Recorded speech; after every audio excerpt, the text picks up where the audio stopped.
수강생 여러분 안녕하세요. 지난 시간은 화학섬유의 수입 대체 과정에 대해 살펴보았습니다. 이번 시간은 1970년대 이후의 수출 산업화 과정에 대해 정리해보고자 합니다.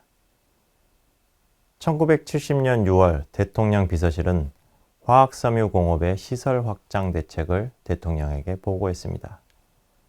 이 대책은 화학섬유를 세 가지로 나누었습니다. 첫째는 아세테이트 레이온, 비닐론, 폴리프로필렌인데 당시 시설로 국내 수요를 충족할 수 있어서 증설의 필요성이 없다고 했습니다.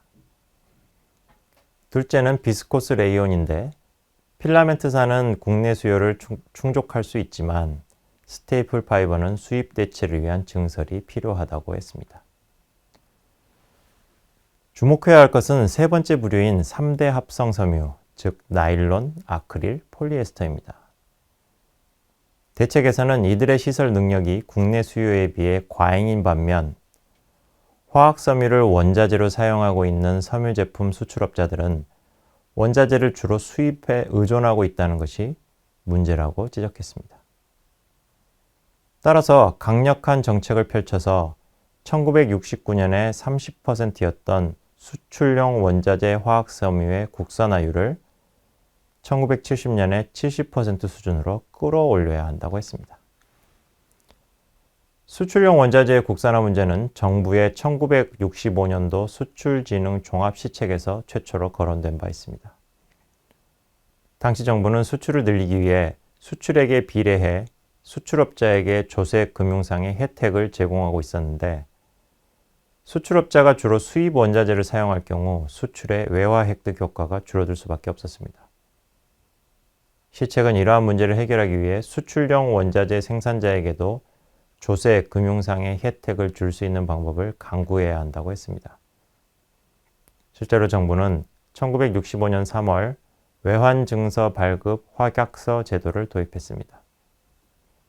이 제도 하에서 수출 신용장을 받은 수출업자가 은행에 요청할 경우 은행은 소요 원자재의 국내 생산자에게 그 신용장을 담보로 확약서를 발행해야 했습니다.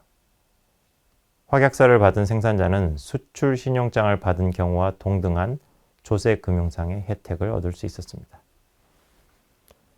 하지만 국내 원자재가 가격이 비싸거나 품질이 좋지 못하고 또 원자재를 국내에서 조달할 경우 수출 실적을 원자재 생산자와 나눠야 했기 때문에 수출업자들은 원자재를 수입하는 것을 선호했습니다.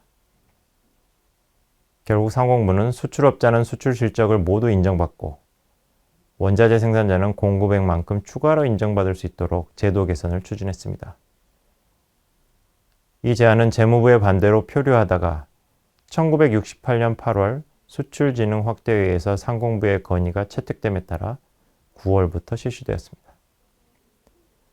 모든 수출용 원자재를 대상으로 한 것은 아니었고 대체 효과가 뚜렷하다고 판단되는 54개 품목에 대해서 적용되었는데 화학섬유도 그 안에 포함되었습니다. 화면에 보시는 그래프는 1965년부터 1980년까지의 화학섬유 생산과 수출입을 나타낸 것입니다. 새로운 제도가 도입된 다음 해인 1969년 2,000톤의 화학섬유가 수출용 원자재로 사용되었고 이후 간접 수출은 계속해서 증가했습니다. 1972년에는 수입보다 간접 수출이 더 많아졌습니다. 간접 수출의 증가가 수출 실적 인정 하나만으로 늘어난 것은 아니었습니다. 그 밖에도 여러 가지 정부의 정책적 뒷받침이 필요했습니다. 정부는 앞서 말씀드린 1970년 6월에 화학섬유 공업의 시설 확장 대책에 기재된 기조에 따라 수출용 원자재를 국내 화학섬유 제품으로 대체하기 위해 여러 가지 정책을 폈습니다. 그중 한 가지는 수출업자들이 수입 화학섬유 제품을 원자재로 수입하는 것을 억제하는 것이었습니다. 상공부는 1971년 7월 수출용 원자재 수입 사전 승인 사무 취급 요령을 공포해 화학섬유를 수출용 원자재로서 수입할 때 사전에 상공부의 승인을 받도록 했습니다. 그래프에서 화학섬유 수입이 1973년을 정점으로 줄어들고 있는 것을 보실 수 있습니다. 정부의 원자재 수입 억제에 대해 해당 원자재를 사용하는 수출업자들은 반발할 수밖에 없습니다. 이미 1969년에 스웨터 등을 수출하는 업자들은 국산 아크릴 섬유의 공급 가격을 수입품과 최소한 같게 해줄 것, 철저한 검사 제도로 품질을 보장할 것, 적기에 공급이 될 수 있도록 할 것을 요구한 바 있습니다. 이러한 불만을 해소하기 위해 1971년에 수입 사전 승인 사무 취급 요령은 수출용 원자재를 생산하는 기업, 이를 가공해 수출하는 기업으로 구성된 조정위원회를 설치해 국산 수출용 원자재의 가격과 품질에 관한 사항을 심의 조정하도록 했습니다. 또 상공부 장관에게 필요할 때는 수입 가격을 감안하여 공급 가격을 정할 수 있는 권한을 부여했습니다. 그런데 화학섬유를 수입 가격 수준으로 수출업자들에게 공급하는 것은 국내 화학섬유 기업에게 부담이 되는 일이었습니다.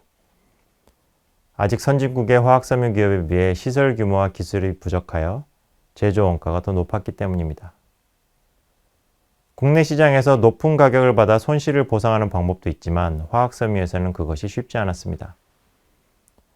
왜냐하면 수출용 원자재로서 수입한 화학섬유 중 일부가 국내에서 유통되었기 때문입니다. 당시 법률은 제조 공정에서 손모되는 분량까지 수출용 원자재로 인정했습니다. 그러다 보니 손모율을 높게 인정해 수출용 원자재로서 관세 없이 수입한 화학섬유 중 일부를 시장에 유통할 수 있도록 함으로써 수출업자를 간접적으로 지원하는 방법이 실시되고 있었습니다. 이러한 현실에 맞서 화학섬유 기업들의 단체인 한국화섬협회는 회원기업의 수출 책임제를 실시하는 대신 수출용 원자재 공급으로 발생하는 손실을 국내 시장에서 보전하는 방법을 추진하였습니다. 한 가지는 앞서 말씀드린 손모율을 낮추어 관세 없이 수입된 화학섬유가 시장에서 유통되지 못하도록 하는 것이었습니다. 화섬협회의 강력한 건의에 호응해 상공부는 1971년 손모율을 낮췄습니다. 그만큼 국내 시장의 장벽이 높아져 국내 기업들이 높은 가격을 받을 수 있게 되었습니다. 또 한 가지는 직물류세를 인하해 협회 내에 기금을 조성하고 그 기금으로 직간접 수출로 발생한 손실을 보상해주는 이른바 자가보상제였습니다. 세금 인하의 논거는 종래 화학섬유가 사치품으로 간주되었지만 더 이상 사치품이 아니라 대중소재라는 것이었습니다. 정부가 이것을 받아들여 1972년부터 세금이 인하되었고 인하된 세금만큼을 각 기업은 기금에 적립했습니다. 한국화섬협회는 정부의 연간 수출 목표가 정해지면 품목별로 수출 목표량을 정하고 제조회사별로 월별 수출 책임량을 할당했습니다. 바로 수출 책임제입니다. 협회는 수출 책임 할당량을 달성하냐에 따라 적립된 기금에서 기업들에게 보상금을 지급했습니다. 한편 정부는 1967년 공포된 섬유공업 시설에 관한 임시조치법에 근거해 수출용 원자재 공급에 적합하도록 설비 신규 증설을 통지했습니다. 기존의 외자 도입 심의는 경제기획원을 중심으로 이루어지고 상공부 등은 기술적인 검토만 할 수 있었습니다. 그런데 임시조치법은 섬유산업과 관련한 외자 도입에 대해서는 상공부가 막강한 권한을 가지도록 했습니다. 법의 내용을 보면 섬유공업 설비를 정부에 등록하게 하고 등록된 설비에는 내수용인지 수출용인지 표식을 붙이도록 했습니다. 또 상공부 장관이 섬유공업 심의회의 자문을 거쳐 차관으로 도입할 시설의 우선순위를 정하도록 했습니다. 특히 수출용 시설에 우선순위를 두게 했습니다. 임시조치법은 경제기관의 반발로 시행령 제정이 늦어지다가 1969년부터 시행되었습니다. 화학섬유 관련 차관 도입과 관련하여 상공부는 1969년에 여러 차례에 걸쳐 적정 규모를 강조했습니다. 화학섬유 제조업이 규모의 경제라는 특성은 이미 말씀드린 바 있습니다. 여기서 적정 규모란 국제적으로 경쟁 가능한 규모를 말합니다. 상공부는 하루 생산 30톤을 적정 규모로 보았습니다. 이러한 수치는 상공부의 지원을 받아 서울대학교 한국무역연구소에서 1968년 수행한 수출산업 시설 규모의 적정화 방안이라는 연구에 기반한 것이었습니다. 이 보고서의 규모별 원가 추정표는 이후에 상공부가 화학섬유 기업의 차관 도입을 심의할 때 사용되기도 했습니다. 적정 규모가 기준이 됨에 따라 소규모 신규 기업의 진입보다는 기존 기업의 증설이 더 강조되었습니다.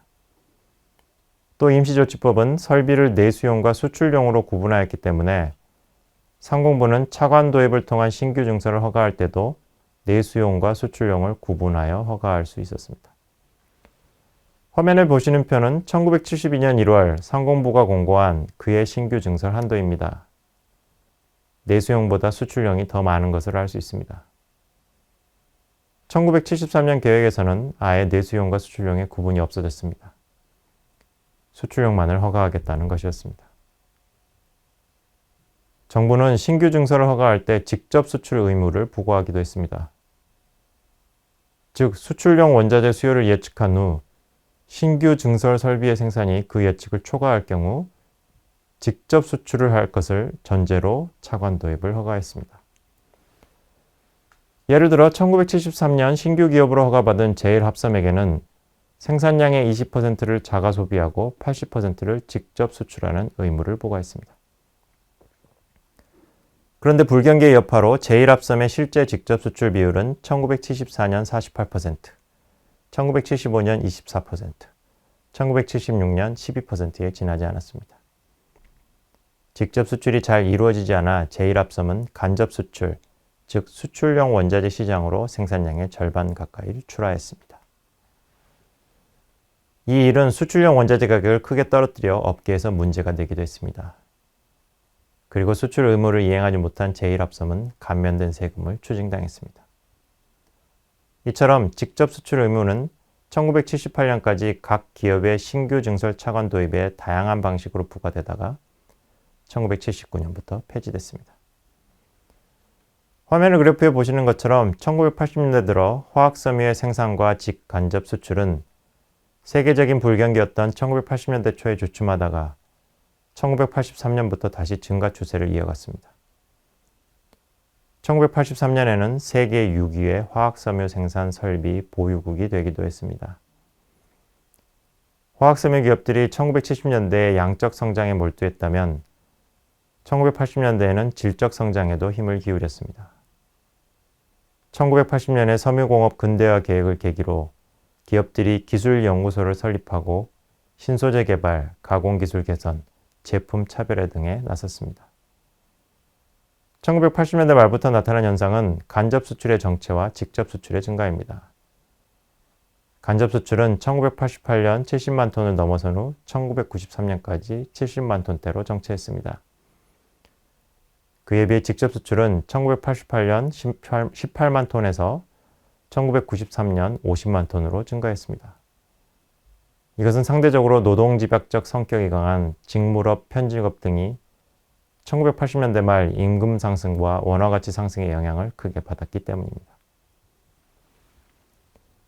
이번 시간은 화학섬유 제조업의 수출 산업화 과정을 정리해 보았습니다. 다음 시간은 화학섬유 제조업의 쇠퇴에 대해 살펴보도록 하겠습니다.